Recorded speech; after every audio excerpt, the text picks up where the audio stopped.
What is going on, Jets fans? It's your boy DT back with a quick injury update. Hope everybody's having a good start to their week. Trying to put this loss behind us. Got a bit of good, positive injury news for the most part today from head coach Aaron Glenn. Spoke at the podium just a couple minutes ago. I popped the entire injury report up on the screen, courtesy of Brian Costello. He said, first and foremost, Justin Fields is progressing through the protocol, but he still remains in the protocol. He will be able to start practicing today. So that is a great sign. And he did go as far as to say that when cleared, Justin Fields is the starter. Personally, I felt like that was the expected outcome. I didn't necessarily love what I saw from Tyrod Taylor in week 3 against the Bucs. And this offense was always designed around Justin Fields. So makes sense. Once he's cleared, he will be back as the starter, hopefully this week against the Dolphins. He said Jermaine Johnson with the ankle and newest member via trade, DB Jarvis Brownlee. They are both week to week with their injuries. Jarvis Brownlee was seen in a walking boot prior to the Titans' most recent game. So it looks like we could see them in the coming weeks, but no clear indication on when either will return. AG said that Brownlee was a no-brainer because he fits their brand of football. They have a plan in place for him, and he did not specify, but did say he is able to play boundary corner or slot corner. So it seems like there could be some versatility that they want to tap into with Brownlee. A bit of a handsy corner, but very physical, lengthy man corner. Very good against the run based on all PFF metrics and some of the film clips I've seen circulating social media. So that's the bit of the update on the newest Jet, Jarvis Brownlee. We do have a couple Jets returning to practice. Keenan Nwangu, kick returner. Josh Reynolds, the wide receiver 2, who, in my opinion, has been sorely missed. I don't think anybody was able to block in week 2 versus Buffalo. His first game missed. And outside of a couple individual reps, the boundary blocking has not been good since he has been gone. So Josh Reynolds expected to hopefully make his return to the lineup in week 4, but he is back at practice.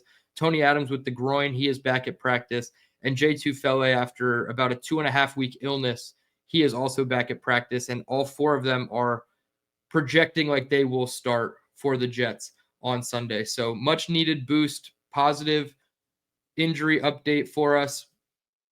Now, speaking about the linebackers, because Quincy Williams and Marcelino McCrary-Ball were both put on short-term IR, so they have to miss at least 4 games, AG was asked about how they're going to go about the linebacker position. The first name he mentioned was Kiko Malinois, the rookie 5th rounder out of Miami. He said he has done a good job. He has had to grow up quick as their Sam linebacker. He said he's already gotten a ton of experience in the Jets defense and that he will get the chance to play. So I assume, reading the tea leaves, he's been here the longest out of all the options. He will probably get the first ability to start next to Jamie Sherwood, and then they'll kind of supplement and rotate in either at linebacker 2 or 3, depending on how that goes.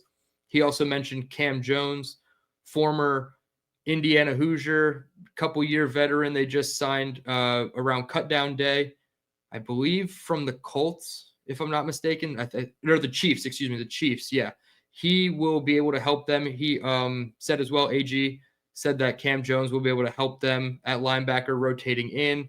But he basically said that all the linebackers that have been playing, whether that's special teams specifically, those guys are all going to have to play special teams and defense. So it really seems like the loss of Quincy and Marcelino McCrary-Ball is going to be a by committee approach to try to replace that production. And for as poor as I feel like the linebackers have played this season, Quincy was still their best guy on a week in and week out basis. He was able to break up multiple screens against the Bucs.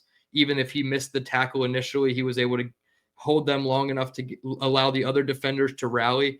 So I think Quincy gave us an element at linebacker that we will sorely miss for the next 4 weeks. And a lot of these guys are inexperienced, especially in our system specifically. So we'll see how the by committee approach goes in terms of filling in at depth at linebacker. But just a couple updates injury-wise, linebacker-wise, ton of new pieces entering the fold, especially on this defense as they look to create a spark. I will be back tomorrow night on the feed with a guest breaking down some of the Jets defensive struggles and previewing how we can correct them going up against Miami on Monday night. Depending on my scheduling tonight, I may be able to squeeze in a live show, so be on the lookout for that. I will keep everybody updated with a post on the channel as well as on my Twitter account at DTereman. So please hit the like button. We are 2 subscribers away from 1,000. Please get me over that 1,000 mark. I would certainly appreciate it. Consider becoming a member of the A1 Since Day One community. That is a $4.99 membership tier on the YouTube channel where you will get exclusive membership content in form of videos, as well as a direct link to my play charting so you can see all of the Jets offensive plays from 2025, me breaking it down and all the data behind that. So A1 Since Day One tier, $4.99, certainly appreciate it. Hit the like button, subscribe if you are new. I'm DTereman, and I'll catch you next time.